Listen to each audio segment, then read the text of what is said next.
할렐루야. 오늘도 진리의 말씀과 그리스도의 사랑으로 충만해지시길 축복합니다. 사랑의 하나님 아버지, 주님의 말씀으로 교훈하사 우리의 영혼을 일깨워 주소서. 예수님의 이름으로 기도드립니다. 아멘. 민수기 5장 1절부터 7절까지의 본문으로 하나님의 말씀을 전하겠습니다. 2절, 3절을 개역 개정으로 읽고 6절과 7절을 공동 번역으로 읽겠습니다. 이스라엘 자손에게 명령하여 모든 나병 환자와 유출증이 있는 자와 주검으로 부정하게 된 자를 다 진영 밖으로 내보내되 남녀를 막론하고 다 진영 밖으로 내보내어 그들이 진영을 더럽히게 하지 말라. 내가 그 진영 가운데에 거하느니라 하시매. 너는 이스라엘 백성에게 일러라. 남녀 불문하고 남에게 손해를 입혀 야훼를 배신하는 죄를 지으면 그 죄벌을 면할 수 없다. 그런 사람은 자기가 저지른 잘못을 고백하고 손해를 입은 사람에게 본전에다 5분의 1을 더 얹어 갚아 주어야 한다. 아멘. 일반적으로 공동체를 운영할 때 연약한 지체를 품는 결단을 많이 합니다. 종국적으로 이 판단은 필요합니다. 품어주는 방향으로 가야 합니다. 교회는 기본적으로 연약한 사람들이 모이는 공동체입니다. 우리가 품어주지 않으면 그 사람들이 어디로 가겠습니까? 성화의 과정을 밟는 우리 역시 완전하다고 할 수 없기에 남을 판단할 자격이 없고 부족해 보이든 잘나 보이든 우리 모두는 주님 안에서 동등한 자녀입니다. 한 가족입니다. 그리스도의 사랑으로 하나가 되도록 힘써야 합니다. 서로 용납하고 품어주어야 합니다. 그런데 여기에서 한 가지의 전제가 필요합니다. 공동체의 질서, 공동체에서 협의하여 만든 규정을 지키려는 의지가 있는 사람이 그 공동체의 구성원이 될 수 있습니다. 제가 위반이라고 표현하지 않고 의지라고 말했습니다. 한두 번 실수할 수 있다는 말입니다. 하지만 공동체의 어떤 질서와 체계를 아예 무시하듯이 지속해서 지키지 않는 사람이라면 그 사람까지 품어야 하는지는 재고해 봐야 합니다. 왜냐하면 그 한 사람으로 인해서 공동체 전체의 분위기가 완전히 흐트러지기 때문입니다. 썩은 달걀 비유로 설명할 수 있습니다. 비빔밥을 먹는다고 가정해 봅시다. 콩나물, 당근, 시금치 등 다양한 나물을 넣고 비빕니다. 고추장과 참기름에 달걀도 넣어 버무립니다. 그런데 맛이 이상한 겁니다. 알고 보니 달걀이 썩었습니다. 자, 그러면 그걸 계속 먹나요? 아니면 버리나요? 당연히 버립니다. 제가 공동체의 관점으로 질문을 던져보겠습니다. 이 비빔밥은 비빔밥의 기능을 지금 하고 있나요? 아니죠. 썩은 달걀 하나로 인해서 다른 재료가 아무리 신선하다고 하더라도 비빔밥의 기능을 발휘할 수 없게 되었습니다. 공동체가 이와 마찬가지입니다. 공동체에 대한 깊은 이해와 식견이 없을 경우, 실제로 공동체를 제대로 운영해 보지 않았을 경우에는 한 사람으로 인해 한 사람으로 인한 심각성을 잘 알지 못하는 것 같습니다. 그러니까 한 사람으로 인해 발생하는 여러 공동체에 주는 해악을 잘 모르시는 것 같습니다. 혹은 위에서 지시만 내리실 경우 지금 공동체 현장은 다들 너무 힘들고 초토화될 지경인데 그 신음과 고충을 알지 못하고 그리스도의 사랑만 운운하면서 참으라고 강요하기도 하는 사례가 많습니다. 저는 본질적인 질문도 던지고 싶습니다. 그렇게 공동체의 질서를 지키려는 의지가 없는 사람들을 무조건 다 받아주어야 그게 진정한 사랑입니까? 이 사회도 보면 사회가 정해놓은 법 질서를 위반할 때 감옥에 갑니다. 그 범죄자도 품어줘야 하는 게 아니냐고 하실 수 있는데, 아니, 그러면 그 범죄자 때문에 피해를 본 사람은 어떻게 하라는 말입니까? 왜 가해자의 인권만 운운하고 피해자의 고통은 헤아리지 않는 것입니까? 공동체 내에서의 질서를 지키지 않아서 공동체 밖으로 밀어내는 게 너무나 당연한 조치일 수 있는데, 그렇게 하면 사랑이 없다고 왜 그런 조치를 취하는 사람들에게 죄책감을 심어주는 것입니까? 저는 공동체의 질서와 그리스도의 사랑은 분리될 수 없다고 생각합니다. 그러니까 공동체의 사랑이 더 중요한가, 질서가 더 중요한가 라는 질문은 잘못되었다고 생각합니다. 질서는 사랑의 또 다른 표현이라고 생각하기 때문입니다. 질서를 유지해야 공동체 안에 사랑이 담길 그릇이 마련되는 것입니다.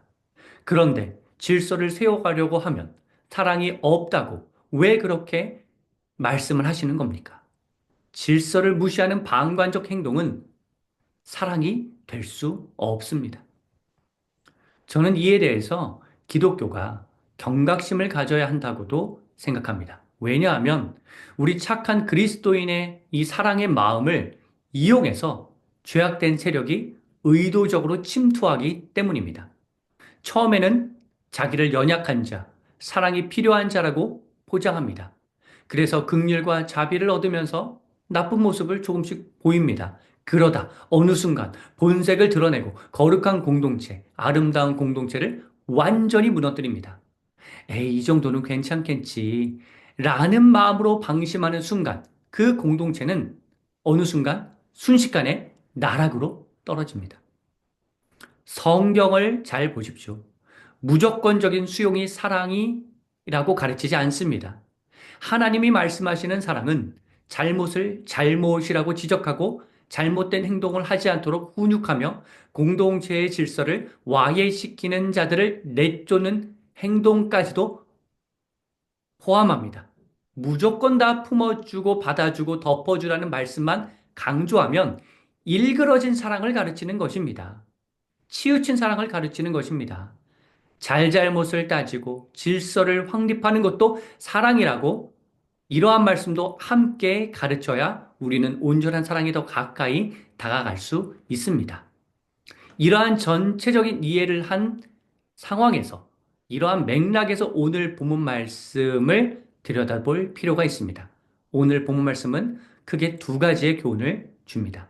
첫째, 부정하게 된 사람은 공동체 밖으로 내보내야 합니다. 이전에 나오는 나병 환자는 넓게는 피부 질환을 의미합니다. 유출증은 고름이 흘러나오는 사람이라고 할 수 있습니다. 주검으로 부정하게 된 자는 시체에 닿은 사람을 뜻합니다. 자, 이들을 사랑하는 방법은 과연 무엇일까요? 성경은 분명히 진영 밖으로 내보내는 것이 사랑이라고 가르칩니다. 그들에게 이러한 부정이 있더라도 품는 것이 사랑이 아니라 내보내는 것이 사랑이라고 가르칩니다. 왜 그럴까요? 그것을 나누기 전에, 자, 이 구절을 오늘날의 상황에 문자적으로 대입하면 곤란합니다. 그러니까 피부병 있으면 공동체 쫓아내고 고름이나 피가 나오면 쫓아내고 장례식장에 다녀오면 쫓아내고 이러라는 말이 아니죠. 왜 내보내는 것이 사랑이냐를 파악하기 위해서 이렇게 부정하게 된 걸 당시에 어떻게 여겼는지를 이해하는데 이렇게 부정하게 된 걸 당시에는 하나님의 말씀에 불순종하여서 이렇게 되었다. 공동체의 질서에 따르지 않아서 이렇게 되었다라고 보았기 때문에 이렇게 내보내는 조치를 취하였던 것입니다. 물론 억울하게 피부병에 걸리고 고름이 생기고 본인이 원하지도 않았는데 시체를 만지게 되었을 수도 있었겠죠. 하지만 거룩한 백성이 하나님 앞에서 거룩하고 순전하게 살아야 하는데 그렇게 살지 않아서 생겨난 질병이 있다면 그렇게 하나님의 말씀대로 살지 않아서 공동체의 규정을 따르지 않아서 발생한 어떤 부정이 있다면 그 사람은 그러한 불순종과 무질서의 모습으로 공동체의 신앙을 흔들 위험이 있기에 쫓아내라고 하나님은 명령하신 것입니다.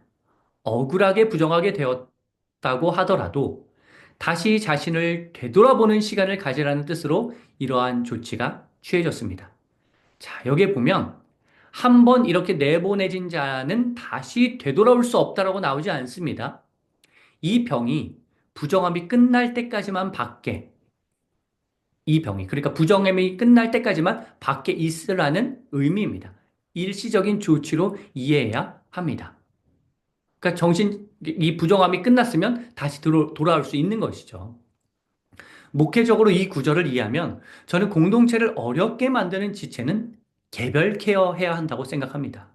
공동체 안으로 억지로 밀어 넣어서 공동체 리더와 공동체 구성원이 인내와 연단을 하도록 하면 그게 때에 따라서는 좋을 수도 있겠지만 굉장히 큰 어려움을 초래할 수도 있기 때문에 공동체가 정한 규칙을 지키지 않으면서 공동체에 들어가려고 하는 것은 문제가 되지 않는가? 문제이지 않는가? 그리고 그렇게 공동체의 규정을 잘 지키지도 않으면서 들어가려고 한다면 그거는 그 사람의 욕심이지 않는가? 라고 생각합니다. 두 번째, 남에게 손해를 입히면 보상해야 합니다. 율법에 따르면 5분의 1을 더해서 보상해야 합니다. 여러분, 이 말씀을 보시면 너무 매정하게 느껴지십니까? 아니, 교회에서 일어난 사고인데 그냥 넘어가야 사랑의 공동체가 아니냐라고 혹시 생각하십니까? 제가 좀 이렇게 좀 질문해 보겠습니다. 여러분, 피해를 준 당신, 그러니까 만약에 여러분이 피해를 주었다고 했다면, 피해를 주는 상황이라고 가정한다면, 지금 피해를 준 당신은 저기 지금 피해 입은 피해자에게 보상을 하지 않을 경우, 그 마음이 편안하십니까? 만일 편안하다면, 저는 그건 기본이 부족한 사람이지 않은가라고 생각합니다. 자, 만일 부딪혀서 안경을 부러뜨렸습니다. 누군가의 안경을 부러뜨렸습니다. 전적으로 나의 잘못으로 안경이 부러졌다고 생각해 봅시다. 근데 그 안경이 10만 원입니다. 그러면 어떻게 하시겠습니까? 일반적인 경우라면 당연히 물어줘야겠죠. 내가 잘못해서 그런 거 아닙니까? 교회는 뭐 다른 곳입니까? 교회도 사회법과 상식과 매너가 통용하는 곳입니다. 치의 법권의 영역이 아닙니다. 하나 더 묻겠습니다. 안경만 물어주시겠습니까? 지금 안경이 부러지면서 코 옆도 살짝 상처가 생겼습니다.